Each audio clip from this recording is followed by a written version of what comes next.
What's going on, brothers and sisters? Back with another episode. I'm back with another prison video. Now, in this video, I'm going to be talking about Lovelock Correctional. But before I get on this video, I need you guys to subscribe to the channel, like the channel, and please support my content because it'll help me make more of these videos. So, all right, you guys, another prison story. I want to talk about if you're doing time, if you got 5 years to go home, do your time and get out of there. Because prison, I said this on my last video, can't even make you or it can break you.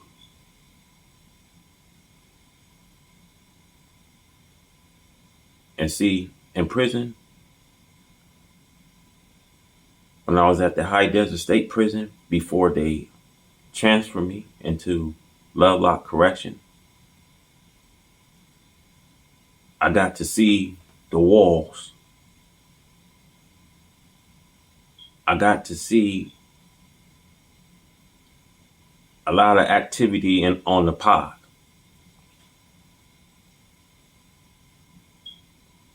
And if you a fish, because when you first get to prison, you are labor as a fish.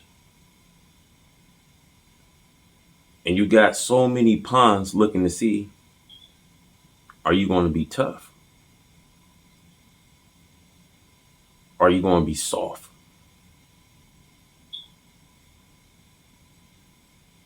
And when you get into the fish tank, yeah, there's people sizing. There's people looking on their cell. Don't ask me why people be looking, but that's just the thing. It's a trend, brothers and sisters, when you are coming in from the county to the joint. Every man looks at you. So remember, if you got a 5-year sentence, do your time and come home. Prison can even make you or it can break you.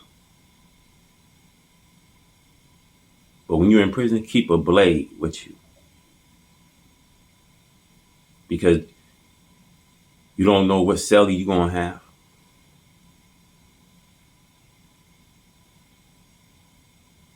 You know, when I was in prison my first time, I didn't get no sleep because I had to know what my cellie was up against. See, when they put you in a room with cellies, you don't know who you're in the cell with. You can be in the cell with a murderer, a rapist, pedophile. You can be in there for someone that killed their baby. You can be in there for someone that killed their parents. You know, all type of stuff. So remember, if you got a 5-year sentence, and if you're doing less time, remember, do your time. Come home. Now, when I was at High Desert State Prison, you know, first time in, I didn't join no gang. I wasn't with the politic rules and things like that. I wanted to just do my time. A brother by the name of Kenneth, good brother of mine's, man. He from, hoods. He was a blood member from hoods.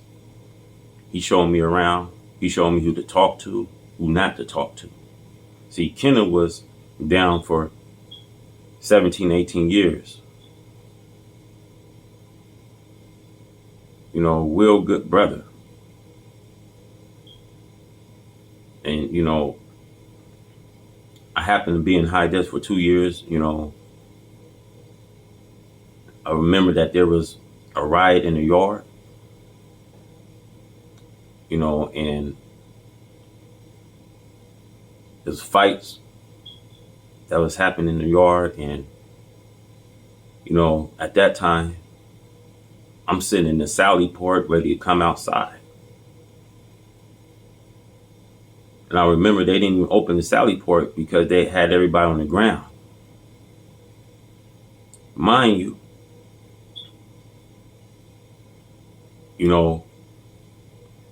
I had that blade in my room because I keep a blade. Something told me, just go back in my room, because I knew that they were going to do a check down. So I'm like, CO happened to open the Sally port. He didn't know if I was going to go out or come in, but he opened the Sally port for me to come back into the dorm.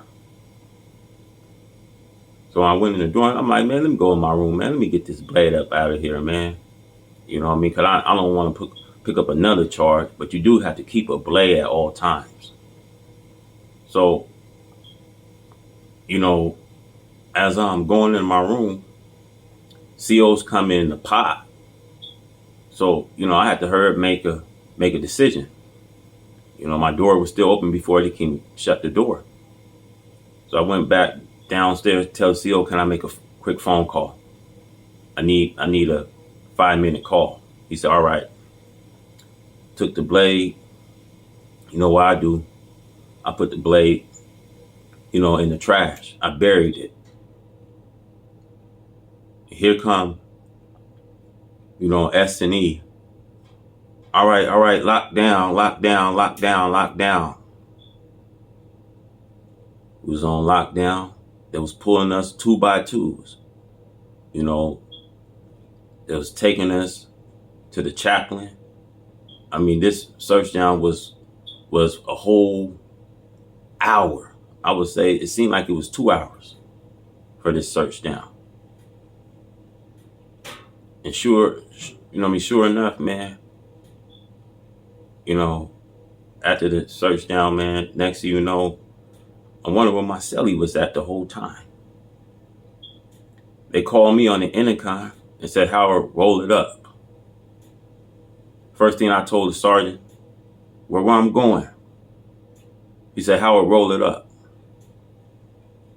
So I know that S&E came. They took me to intake. And they wanted my statement, which I didn't know what was going on. So I couldn't give them a statement. They sent me to the hole.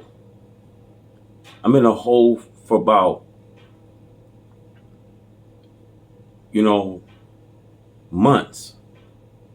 And then wondering why I was sitting in this hole. So the sergeant come by. I'm asking the sergeant, you know what I'm in the hole for? Can you check and see why I'm in the hole for? And, I was under a disciplinary, for what happened at the yard. So they put me on an investigation till I seen the sergeant. Once I seen the sergeant was like, Howard, you want to go home, I see. And so he asked me, well, you're going to go into another facility, another yard. And he was just saying that you'll like this yard.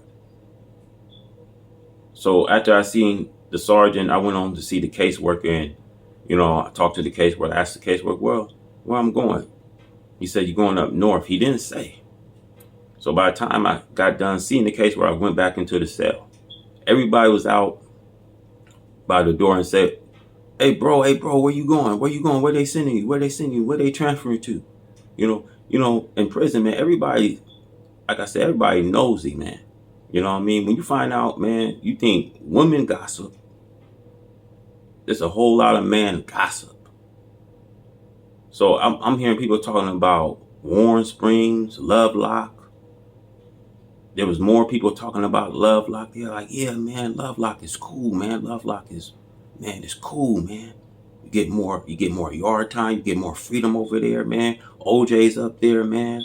You know what I mean? Because OJ, before he went to Lovelock, he was in High Desert. And so, man, when I got there, sure enough, man, Lovelock was open, man. They give you 4 hours of yard time, man. I remember, they was doing a soccer tournament. We had a basketball tournament. I got to see OJ, OJ Simpson. When I seen OJ, I didn't even know who OJ was till someone pointed me to him. At that time, OJ was like almost 300 pounds, man.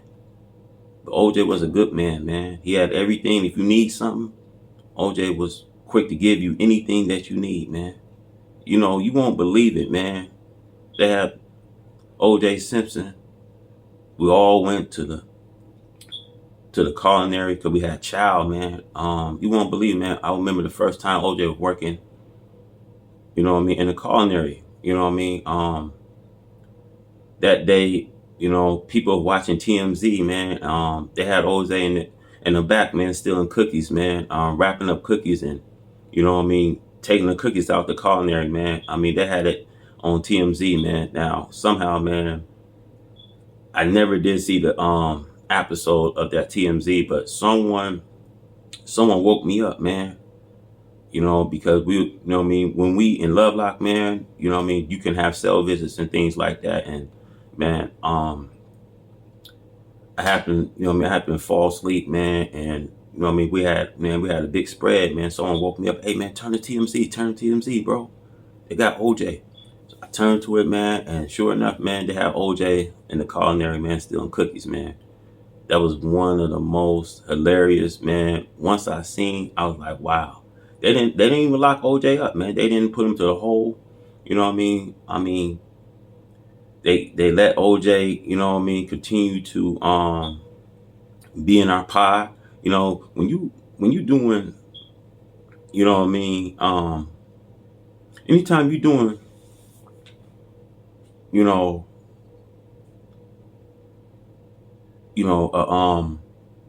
a video, or you watching TMZ and you see on the video that OJ's stealing cookies from the culinary, you'd be like, wow, how did that happen? But yeah, they got our boy OJ stealing cookies in the culinary. You guys make sure y'all smash that like button, man. I'm going to be back with another prison story. Till then, peace.